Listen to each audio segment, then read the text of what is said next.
अध्यक्ष मानव कल्याण संघ पटना।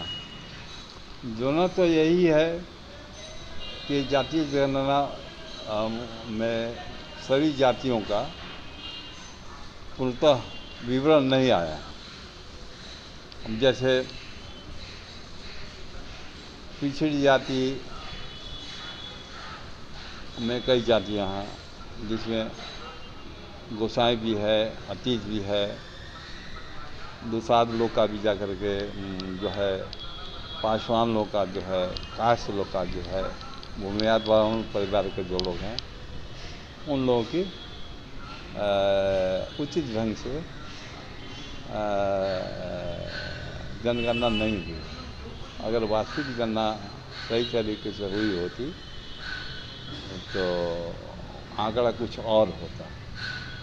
ऐसा जैसे हमारा विचार है कि जातीय जनगणना को ठीक ढंग से कराया जाए।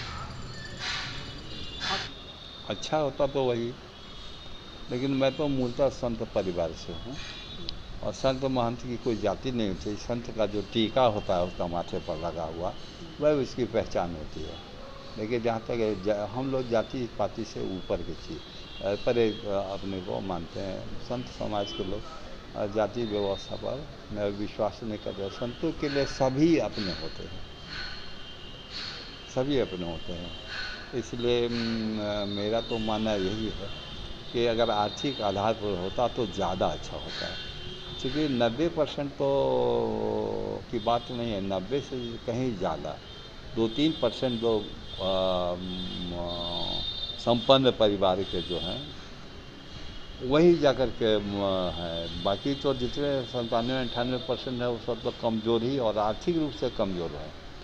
उसमें सभी जातियां हैं। जो 95 से लेकर 98% जो वास्तविक आंकड़ा, इसको तो गणना होने पर ही पता चलेगा। जब तक आर्थिक रूप से जनगणना नहीं होगी तो कैसे पता चलेगा कि आर्थिक रूप से कमज़ोर कौन है। जाति की गणना का मेन उद्देश्य संभवतः यही है कि भाई जो आर्थिक रूप से पिछड़ापन है, जो गरीब है, उसके लिए जाति जनगणना जो हुई, एक तरफ सरकार कह रही है कि जाति पाति नहीं है, केवल मानव संप्रदाय है। मानव संप्रदाय होते हुए करते हुए एक मानव संप्रदाय बना दिए, फिर जाति और पाति पे कहाँ से चलाई? जाति तो यहाँ तो उल्लेख ही होना नहीं चाहिए। और उसके बाद फूट डालो शासन करो वाला बात कर रहे हैं। आपसी लड़ाने की बात ये सरकार ही कर रही है, जो जाति जनगणना कर रही है, जो फूट लड़ाने के काम कर रहे हैं कि किन्हीं को आरक्षण बहुत ज़्यादा मिल रहा है। मान लीजिए पिछड़ी वर्ग के आदमी, कौन जाति में पिछड़ा हुआ नहीं, कौन जाति में गरीबी नहीं है? गरीबी सभी जाति में है, सब संपन्न ही सब जाति नहीं है। फिर इसमें जातीय पाति का सबको समान अधिकार दिया जाए। अधिकार एक भारतीय होने के चलते, स्वतंत्र भारत होने के चलते समान अधिकार होना चाहिए। यहाँ अधिकार में जो ऊंच और नीच हो रही है, एक माँ एक बाप 4 बेटा है, 4 बेटा को अलग अलग से देखे तो वो माँ बाप नहीं कहलाता है। नेता जो होता है, जो सरकार होती हैं, जनता के माँ बाप होती हैं, राजा होते हैं, माँ बाप होते हैं। इसमें ऊंच नीच जो भेदभाव दिखाएं, ये भेदभाव नहीं होना चाहिए।